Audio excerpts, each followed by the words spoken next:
Alors j'aurai le plaisir aussi d'animer un plateau avec Anne-France Daudeville, qui est la première femme en 1972 à avoir fait le tour du monde en moto, donc, qui a écrit un bouquin à la fois drôle et émouvant, et puis c'est intéressant d'avoir une personnalité qui a fait un tour du monde en moto et la première femme. Et avec elle, il y aura le très célèbre, qui n'est pas venu depuis 3 ans je pense, Sylvain Tisson, avec son dernier livre, une très légère oscillation, qui là est un journal de la vie qu'il a vécu depuis 3 ans, puis qu'il a eu son accident. Et puis on parlera aussi du livre qu'il a écrit chez Gallimard, où il a traversé la France. Ça nous change un peu par rapport à tous les voyages qu'il fait, mais justement ce sera très intéressant de voir les rapports qu'il a entre ses voyages en France. C'est son journal qui est un besoin pour lui d'écrire, parce que c'est un peu une soupape de sécurité, parce que sinon il exploserait, parce que tellement il a envie de voyager et tout ça, donc ça permet de le calmer, d'écrire un journal et de le remettre à un niveau plus normal, comme il dit.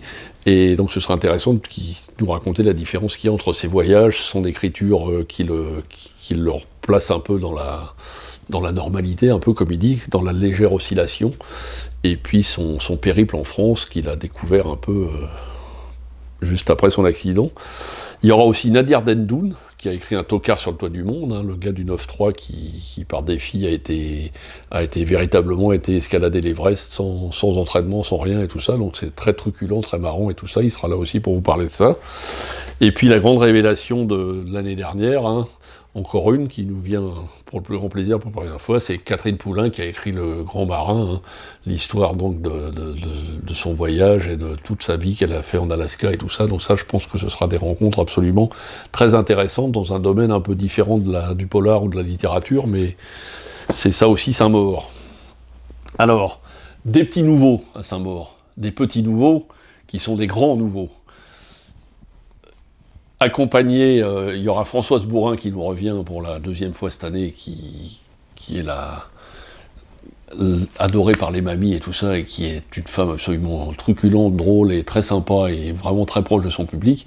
Et on a dans la comparaison un peu, on a Janine Boissard, avec notamment La Lanterne des Morts qui vient de sortir, la grande Janine Boissard, hein, qu'on ne présente pas, hein, une des femmes les plus populaires en France au niveau des ventes de livres, et qui viendra là pendant les 2 jours.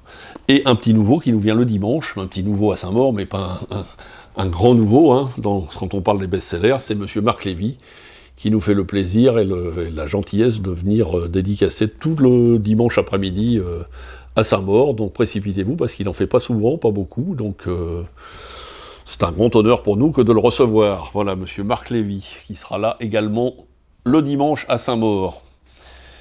Alors, quelques coups de cœur encore.